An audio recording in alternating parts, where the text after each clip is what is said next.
am Adria Crutchfield. I know quite a few of you. I'm the Executive Director of the Baltimore Regional Housing Partnership. As many of you may know, we are a Baltimore-based nonprofit with the mission of expanding housing choice for families with low incomes who have historically been excluded from well-resourced neighborhoods. As the regional administrator of the Baltimore Housing Mobility Program, we couple housing choice vouchers with counseling services to support over 4,300 families, primarily with children, in accessing and transitioning successfully to safe, healthy, and economically vibrant communities throughout the Baltimore region.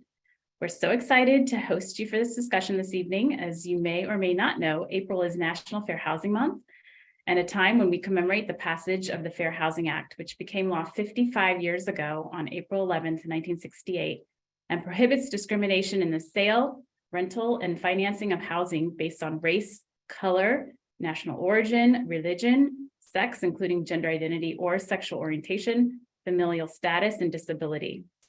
This is also a time when many of us in the affordable housing industry recommit to supporting fairness, inclusion, and justice in housing. For a look at our 2023 legislative priorities, I would encourage you to visit the BRHP website. The direct link will be provided in the chat, and you can see more about our advocacy efforts. We strongly believe that fair housing is an area where we can all and should do more. And that's one of the reasons we host events like this, to be able to learn from experts like Ms. McCain, who are steeped in the history, policy, and research to help us chart a fairer, inclusive, and just way forward. One of the questions we hope today's discussion will answer is, where are we now? After 55 years, how are we working to further the impact of the Fair Housing Act and ensure that all comply? We also want to answer the question of, how do we get to a better future? Which brings me to our guest speaker, Demetria McCain, who is the Principal Deputy Assistant Secretary for Fair Housing and Equal Opportunity at the United States Department of Housing and Urban Development. At FHEO, Demetria assists HUD's efforts to eliminate housing discrimination, promote economic opportunity, and achieve diverse, inclusive communities. She joins HUD following 15 years of service, with 5 as president at the Inclusive Communities Project, a Dallas, Texas-based affordable fair housing nonprofit. Prior to becoming president, she oversaw operations, communications, and ICP's Mobility Assistance Program. They are a sister mobility program similar to BRHP's, a program that helps housing choice voucher holders exercise their fair housing rights. Conceived by Demetria, ICP's Voices for Opportunity initiative has provided advocacy training to low-income renters and neighborhood groups of color. Prior to joining ICP, Demetria worked on USDA Section 515 rural multifamily housing matters at the National Housing Law Project. She was also a staff attorney for the Neighborhood Legal Services Program of Washington, D.C., where her portfolio primarily included landlord-tenant matters for low-income renters. She's also taught as an adjunct instructor fair housing courses to undergraduates at Coppin State University. Demetria brings dual vantage points to FHEO after having spent years assisting both housing choice voucher holders who sought low poverty, well-resourced housing options, and neighborhood groups in underserved communities of color who sought more equitable distribution of resources and services. She's a graduate of Howard University School of Law, New York University, and Brooklyn College, and a member of the Dallas alumni chapter of Delta Sigma Theta Sorority Incorporated.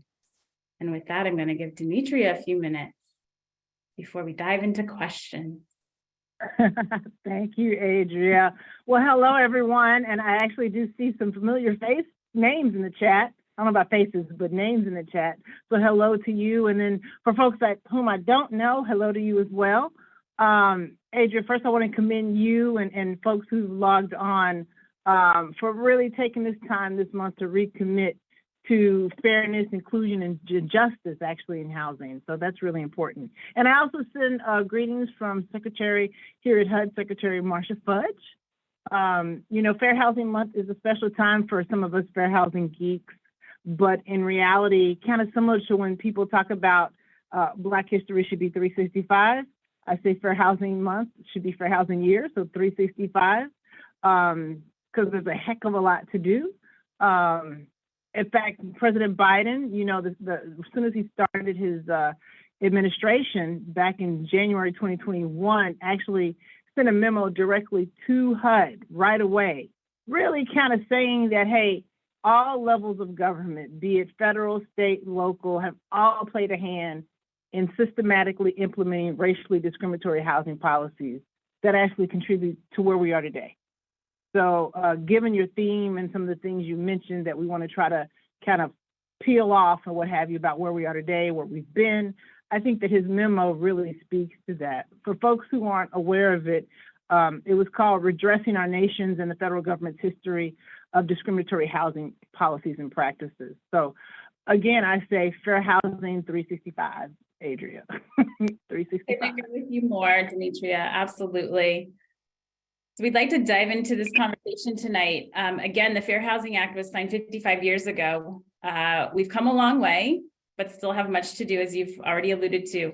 So what would you say is the state of fair housing in America today? Well, first of all, I do want to thank those who've gone before us and not act like nothing has been achieved, right? So for example, my parents bought a house in a neighborhood where there were very few people of color, if any, actually before I was born. So we're talking about the 60s, giving away my age. So it's done some work, okay, because they wouldn't have been able to buy that house. Now, granted, there was white flight, but they got to buy the house, and that's where I grew up. At the same time, you fast forward, I bought a house, and lo and behold, I got a check in the mail for just under $2,000 because, unbeknownst to me, this is while I was working in fair housing, there was fair lending discrimination and the case settled. And so clearly I overpaid the lender when I bought my house, right? And so that's something we're talking about current day stuff. We're talking about my parents' day, and then we go to my day, right?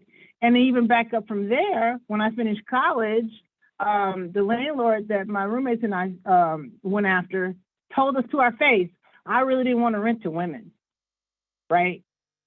So, I mean, we've got things that happened before. We've made some gains, but clearly, and folks on this call know, we've got some more work to do. Our office alone, we take in complaints from the public. We had over 11,000 complaints that we received in fiscal year 21, right? And that those numbers are probably, growing. You mentioned all of the 7 protected classes. I think it's important to understand that there's intersectionality.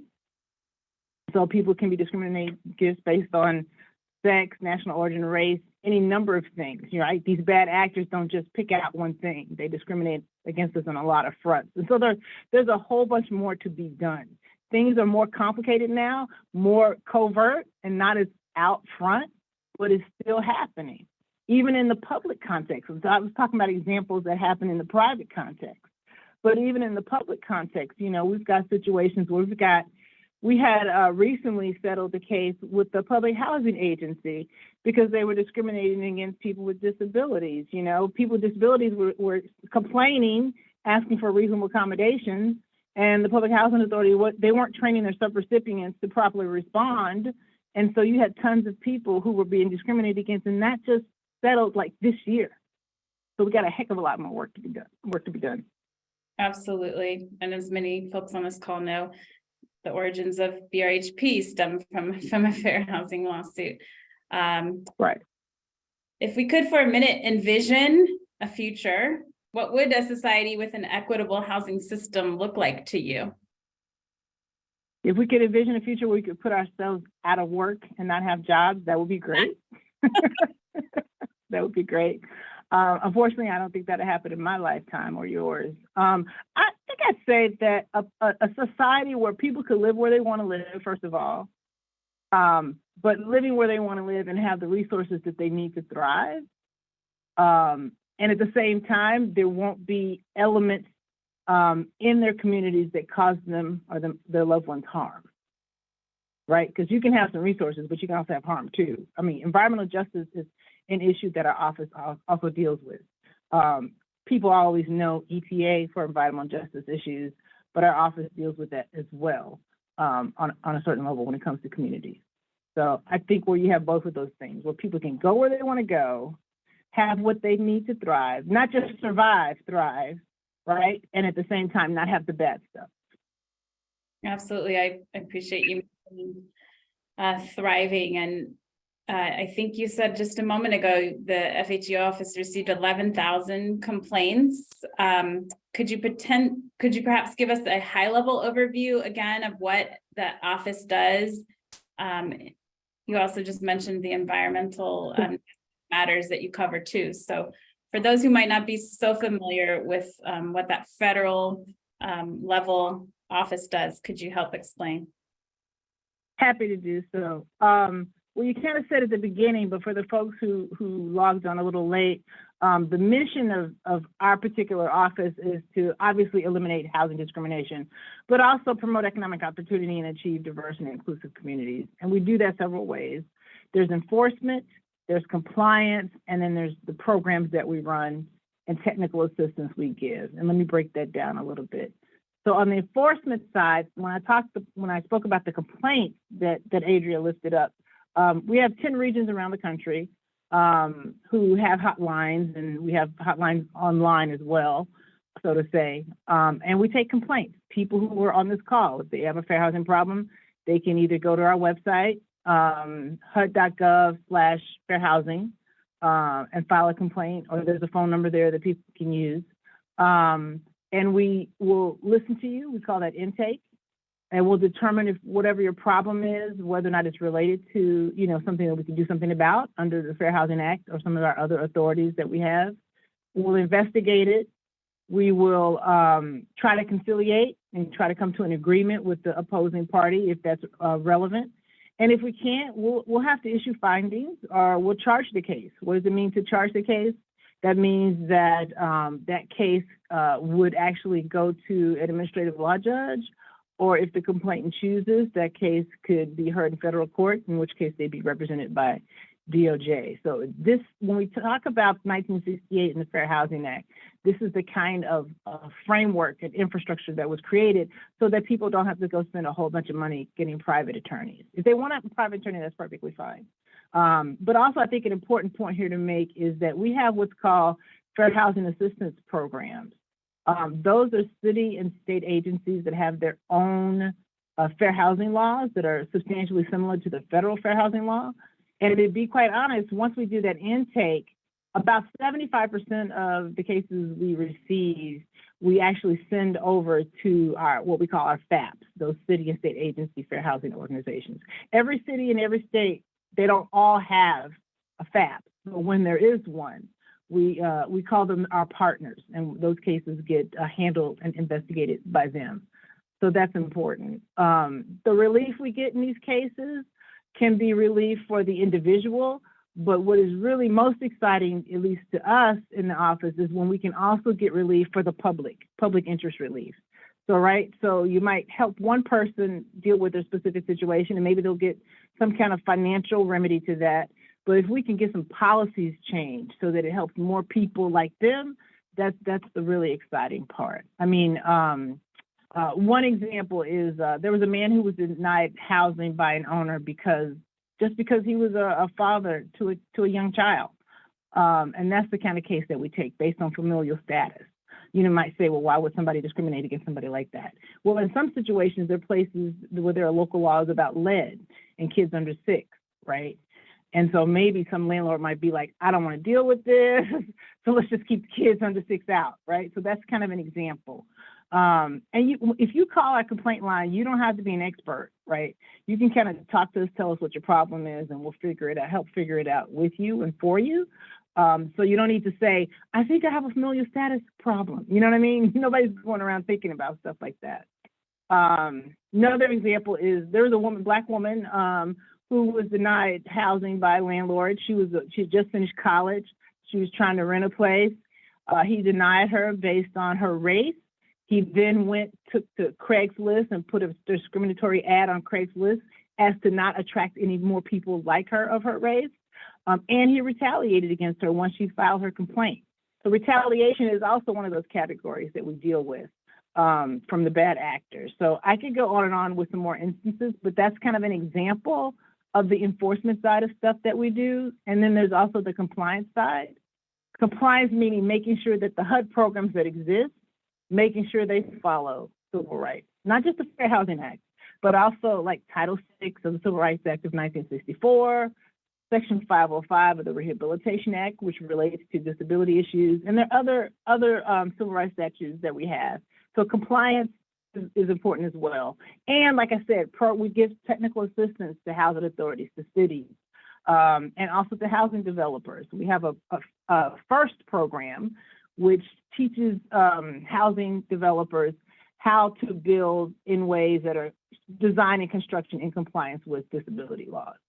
And of course, we run our grant program to local organizations like nonprofits to receive our FIP money. You heard FIP, now this is FAP-FIP. Our FIP folks are our Fair Housing Initiatives programs. Those are the local groups who help folks on the ground. So that's probably a long-winded answer, but that gives your folks a better idea of what we do. We appreciate the comprehensiveness that you have. And thank you also for mentioning that you work with local partners on the ground in state and cities. And so folks should have resources available to them at the local level as well. I think you referenced the President Biden's memo that perhaps we can share with folks in the chat, but could you maybe dive into aspects of that memo in greater detail in terms of steps that the administration is taking to ensure that folks do comply with fair housing laws? Yeah, well, that was actually, I don't want to say just a memo, it was a very impactful piece of document that was written, that memo. But in addition to that memo, which actually mentioned the things I said at the top, which is recognizing government, all levels of government, role in discrimination and policies and practices. It said, hey, you also need to make sure that you're affirmatively furthering for housing, and we want a new affirmatively furthering for housing rule. And I can go to that a little bit more, but to your pointed question right here, in addition to that memo, were a couple of executive orders that the president issued. Even before that memo, the president issued an executive order, which has the full force and effect of law, right? And that was entitled the Executive Order on Advancing Racial Equity and Support for Underserved Communities. Now, that was back in January 2021 when he first took office. And many folks don't realize this, but just this past February, he issued another one called Further Advancing Racial Equity and Support for Underserved Communities. So that's kind of like Executive Order 2.0, just to really kind of show his administration's commitment to some of these issues and racial equity issues. And so there's additional language and things in there, making sure that all of government, not just HUD, making sure that all of government have budgets that fully support their civil rights offices, right? So that we can do the work that we need to do. Because the previous administration cut budgets like crazy. And how can you make sure that civil rights are not enforced? Take the money away, and you don't have staff to get the work done. So that's an important piece. There's been a lot, and I'll just highlight a few because I know I can be long-winded sometimes. Just last month, we came out finalizing the discriminatory effect rule, right? That was published in the Federal Register just last month. Now, as the Fair Housing prohibits discrimination in the sale, rental, financing of dwellings and other housing-related activities, the prohibition also extends to practices that have an unjustified discriminatory effect, regardless of whether there was an intent to discriminate. And so that's important, I think, for your audience to understand. There's an unjustified discriminatory effect, regardless of whether there was an intent to discriminate. You may very well have a fair housing situation on your hands. So just real quickly, by way of background, in 2013, HUD published a rule which formalized kind of this test of how you go about looking at this. But fast forward to 2020, under a different administration, there was a rule that really altered that standard, which really kind of veered away from the way courts have interpreted, everything, and the way HUD had interpreted it. And so in bringing back and finalizing this rule, that really is more consistent with how court case law has been interpreting this. And so we got thousands and thousands of public comments, and we finally were able to publish the rule. And that's something that was high on the list of the administration for us to do. In addition to this being Fair Housing Month, folks, it's also Second Chance Month. The president issued a proclamation last year about Second Chance Month. And so I want to go a little bit beyond my office, the Fair Housing Office. For all of HUD, this is something we're looking at. Secretary Fudge last year issued a memo to all of HUD, and it was called Eliminating Barriers That May Unnecessarily Prevent Individuals with Criminal Records from Actually Participating in our HUD programs. And so we've been looking at that. Even my office kind of like re-amplified or amplified the previous guidance, saying that to a certain extent, this could, veer on something that's discriminatory under the Fair Housing Act, the way people are taking criminal histories into consideration when they're looking at tenant screening, when they're looking at evicting people. So that's something I did in my office, and right now we're continuing those conversations, and I think very soon you'll see something come out of HUD related to this scan that the secretary made all of HUD do. So that's another thing that's been big. Bostock has been big. In February 2021, the president issued an executive order after the Bostock court ruling, where HUD, after that, clarified in a memo that sex discrimination under the Fair Housing Act actually includes discrimination because of gender identity or sexual orientation. And so that's been high on the administration's list as well. And so we've been, of course, making sure that in our work here at HUD, that we're consistent with that. So ever since that happened, actually, we've seen more complaints come our way through FHEO than ever on this issue of sex discrimination. It wasn't something that was amplified before. It wasn't something that was clear before, but we're making sure that it's clear. And I'll just say one more thing on this point. Just last year, HUD released new guidance to actually reinforce the requirements that HUD subsidize multifamily housing marketing and application processes, making sure that they're designed to be inclusive for persons of all races and national origin. That's guidance that we put out. And so the two pieces of guidance, actually. One is called Guidance on Compliance with Title VI in the Civil Rights Act and Marketing and Application Processing. And the other is called Implementation for HUD's Title VI Guidance. So it's a sheet that folks can use. And those were created really to clarify how certain marketing and rental application processing and wait list management practices actually can perpetuate segregation or otherwise discriminate in a way that violates, Title VI of the Civil Rights Act. So that guidance was designed to assist property owners in understanding and implementing a more inclusive practices that are less likely to actually produce discriminatory results. I could go on, but I'll stop right there. Well, I'm going to tee you up with another related question, but you mentioned this.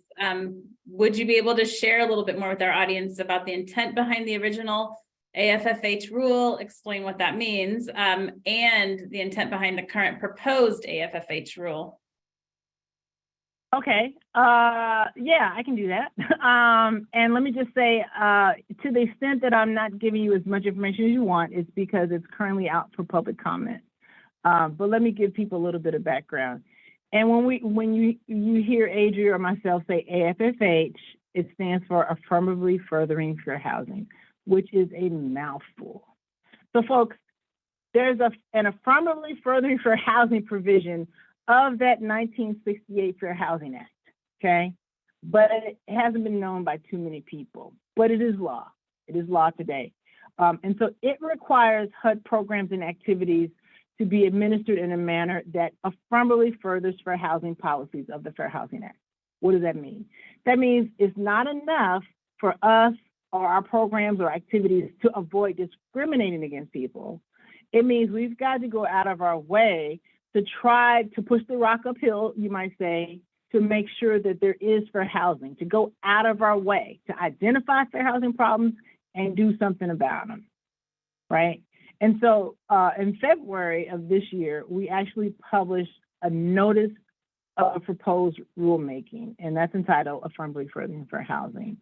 And so this proposed rule, once it's finalized and implemented, we believe that it will help carry out this statutory mandate that, like I said, has been in there since 1968, to require agencies and our program participants to proactively take meaningful actions to overcome the patterns of segregation, promote fair housing choice, eliminate disparities and opportunities, as well as foster inclusive communities that are actually free from discrimination. Yeah, and actually the best thing to put in the chat would be HUD.gov/A,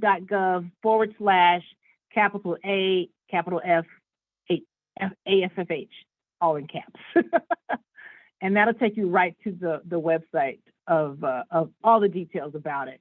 And so this proposed rule actually builds upon the planning framework that was established in 2015 from the 2015 rule. This is not the first time we've seen this kind of rule. There's one in 2015.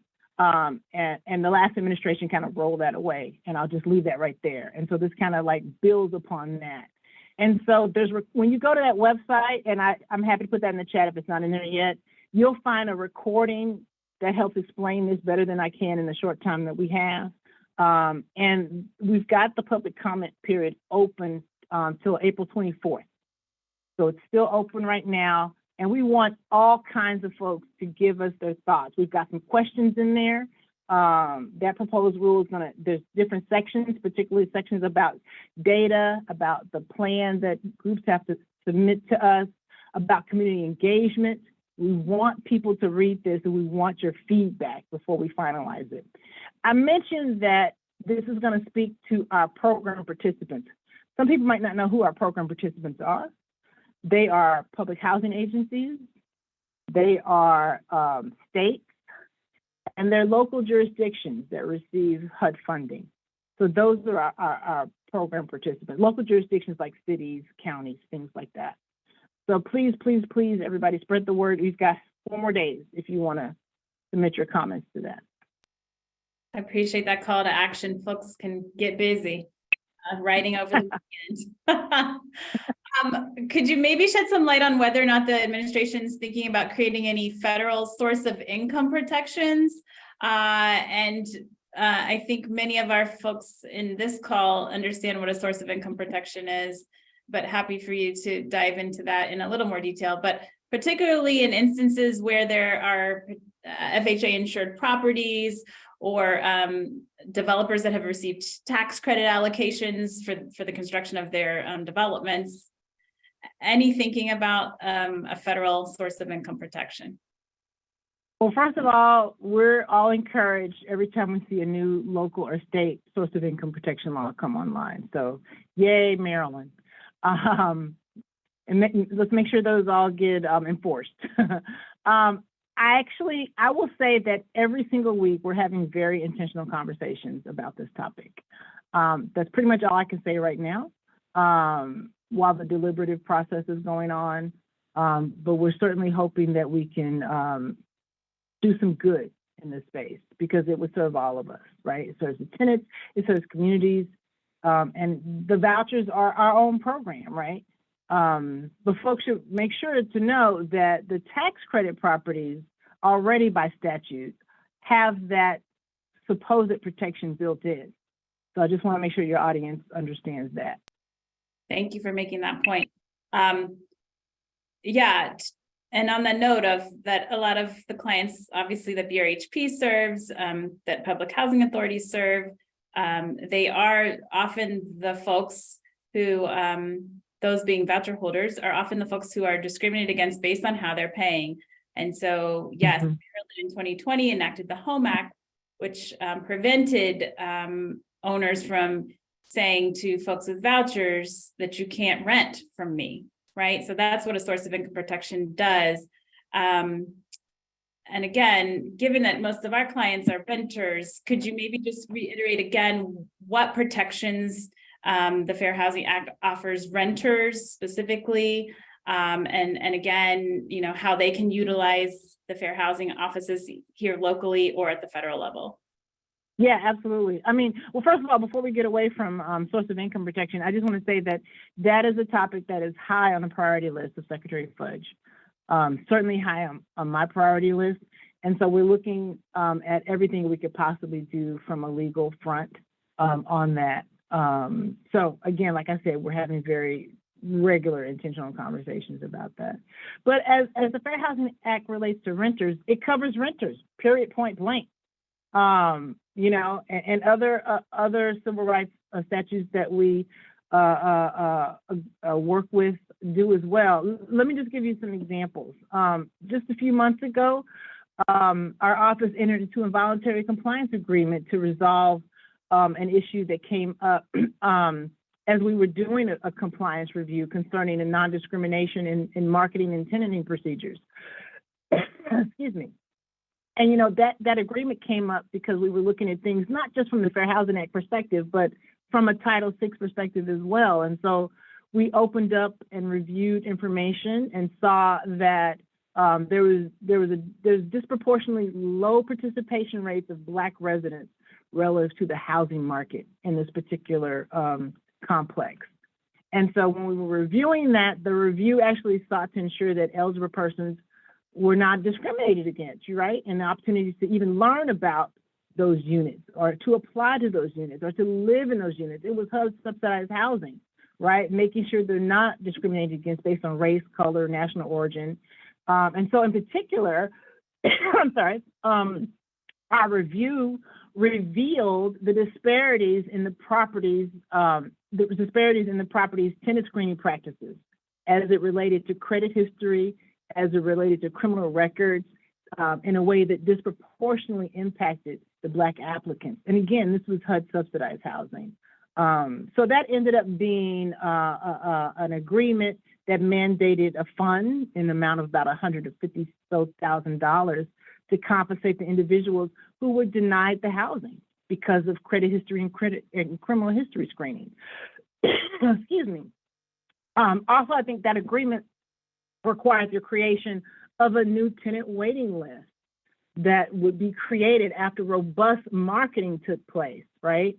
It forced them to commit to a minimum of $10,000 to go towards advertising and outreach, right? So it would reach the people that they hadn't reached before. So our work absolutely covers issues related to tenants, not just the issue of source of income discrimination, which we're working on, right?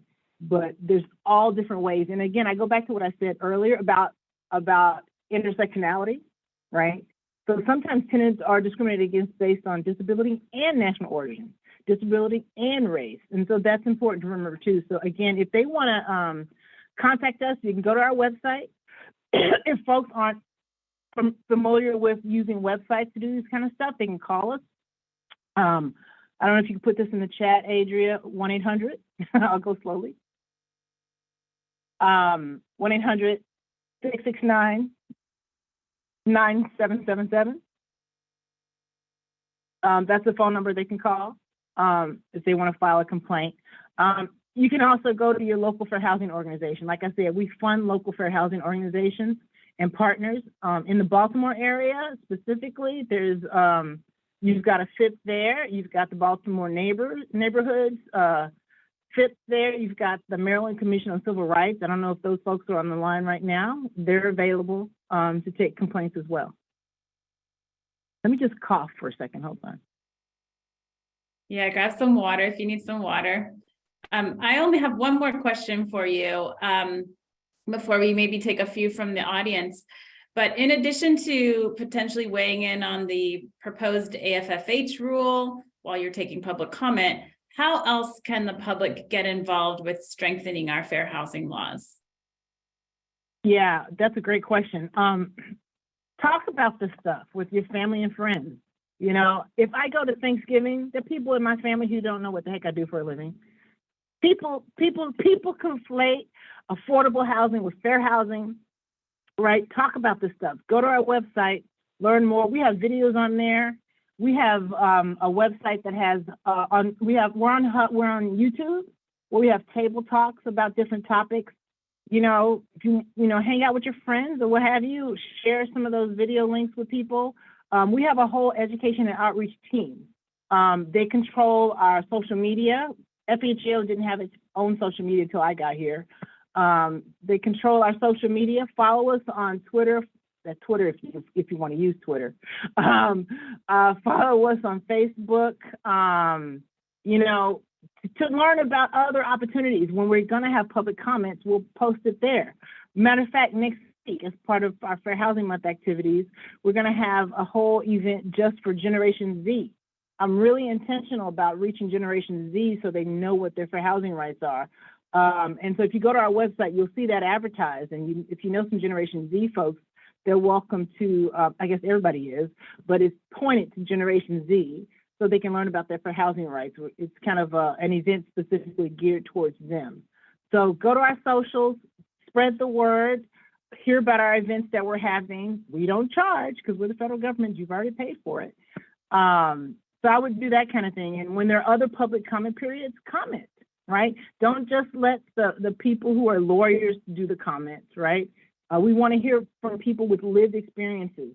Secretary Fudge is very big on that. Also, we have listening sessions periodically. You know, I know early on when I first got here, we held a listening session for housing mobility voucher holders. Groups are always contacting us saying, hey, we have these issues. Can my group come meet with you and talk about some of the issues we're seeing that we hope to get federal help about? Just go to Leadership Correspondence FHEO at HUD.gov if you want to set up a meeting for a listening session. Again, that's Leadership Correspondence FHEO. And tell us what you think, you know, especially folks who are the most impacted by some of these policies. When we get word from people most impacted by policies, we can be more effective, I think. Thank you for mentioning that in terms of having our clients give you their lived experience, tell you all the story directly as they're experiencing it. We often are amplifying their voices for sure in different methods, but just that access, being so accessible to them is also really is great to hear. And kudos to you for starting the FHEO social media. I love it. I couldn't believe they didn't have it already. So this has been a wonderful conversation thus far. We have a few minutes for some questions from the audience. So if you have been listening with us tonight, we would encourage you to drop a question in the chat or raise your hand, and we will unmute you to ask your question. I do see one, again, from a BRHP board member, Sonia Braithwaite. So I'll go ahead and kick us off with her question. I heard you mention formerly incarcerated persons. Can you talk about a little more about especially ex-prisoners coming home to families who may be in public housing? In the past, there have been restrictions. That's exactly, I think, follow our social media and you'll probably see us come out with something regarding that very soon as it relates to public housing. Like I said, Secretary Fudge had all of HUD look at all of the rules and regulations that we have to make sure that we're not unnecessarily creating barriers. And so we're working on something HUD-wide as it relates to HUD programs. I will say, separate from public housing, like I said, the memo that I put out focused on the 2016 guidance that HUD had put out during the Obama administration, which really said that if you're not looking at people more on an individual basis and you just have this broad policy, and I'm really kind of summarizing it, you really should actually, I'll put in a link so you can actually read the document. If you just have this general broad policy, you're very likely to be offending the Fair Housing Act. Let me just put it that way. Particularly if you're looking, first of all, looking at arrest records. You know, we know that Black people, brown people, the data is there that shows those folks get arrested more than others. It's not even a conviction, right? And to the extent that people, for instance, not looking at people individually, let's say somebody has something that they did 20 years ago, 15 years ago, whatever. Is there a connection? Is there a nexus to safety? Right? We're not getting rid of safety. Actually, Secretary Fudge actually used to be a prosecutor, but yet she's very high on making sure we're not creating these extra barriers. So I'll find the link and put it in the chat so you can actually read it for yourself because I can't go into it in too much detail right now because it's kind of very specific. But I'll do that right this second. Thank you for looking that up for us. And that is, did you call it second chances? Is that the terminology? Well, the president created, put the proclamation out last year on Second Chance Act. Second chance. Second Chance Month. Second Chance Month. Second Chance Month. Second Chance Month. Chance month. Got it. Okay. Thank you. And thank you for that helpful link. Other questions from the audience? I see one here from a BRHP staff member. Can you speak on how your office investigates potential discrimination cases against those who receive subsidized housing under the guise of having poor credit history? And so I think the question here is around potentially credit history being used to keep people out of housing. We often encounter that there are credit score thresholds required by owners before they will agree to lease. But is that something that the office would be investigating? So I'm not sure that the word investigate is the right word. Maybe something that we look at on our compliance side, right, to see if it's impacting people. Disparate impacts, you might say, having a disparate impact on certain groups of people who are protected by the Fair Housing Act. It's definitely conversations we've been having, absolutely. There is some, I believe there's some guidance. I have to try to find the link for you to put in the chat, but that's definitely something, not just us actually, also other agencies in federal government, such as the CFPB and those folks have kind of looked at some of those kind of issues. I'll try to find the link. If I can't find it immediately, I'll get it to you, Adria. So you're right, but the question is right on point. And what the really key phrase you're looking for is, does it have a disparate impact on people who are protected under the Fair Housing Act? Absolutely. Any other questions? We have time for maybe one more question tonight. Is there any other that the audience would like to pose to our special guest? And again, if you'd rather ask your question directly, just raise your hand and we'll call on you.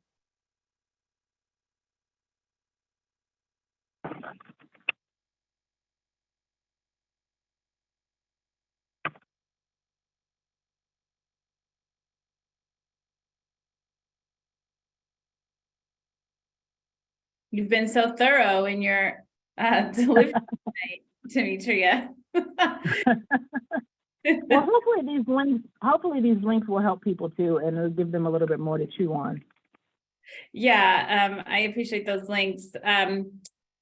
Maybe then I'll take the opportunity just to go back to AFFH again, because that proposed rule for everyone one more time is taking, the administration is taking comments, HUD's taking comments before they finalize that rule. And those are due Monday, April 24th. But could you elaborate on the role that the public will have in the AFFH process? So once maybe it becomes final or anything? Yeah, I actually, just to make sure that we are all singing one note, I'm gonna refer people to the video links that we have that kind of give highlights. Sure. And in that, you'll see the highlight as it relates to the community engagement piece as it for AFFH. Be sure to circulate that as well to everyone that attended tonight, so that they are well versed in HUD's community engagement strategy for finalizing that rule and implementing that rule. I'm not seeing any other questions. Again, off to you for being so your presentation. I'll try. Is there anything else you'd like to leave us with before we wrap up tonight? I would just say try to stay engaged. You know, the squeaky wheel gets the attention, unfortunately, sometimes. And so be the squeaky wheel. Now's the time. You know, the doors are open, so to say. The doors are open. Be the squeaky wheel. Let us hear from you. Let us hear what your thoughts are. That's what I would say. Thank you for that. Couldn't agree more to being a squeaky wheel, because squeaky wheels get greased. A big thank you to you, Demetria, for such an insightful conversation, and to all of you who took time to join us this evening. We want to stay connected with you. You can stay up to date on our work by signing up for our newsletter on our website at www.brhp.org. or follow us on social media. We are on Twitter, Instagram, Facebook, and LinkedIn, as well as YouTube. And again, we recorded this conversation tonight and we'll be sharing it on our website shortly. So please stay tuned for future BRHP In Conversation events. Again, thank you to my friend Demetria. I really appreciate you joining us tonight. Have a wonderful evening. Thank you for amplifying Fair Housing Month and all you do. Absolutely. Take care. Take care, everybody. Take care.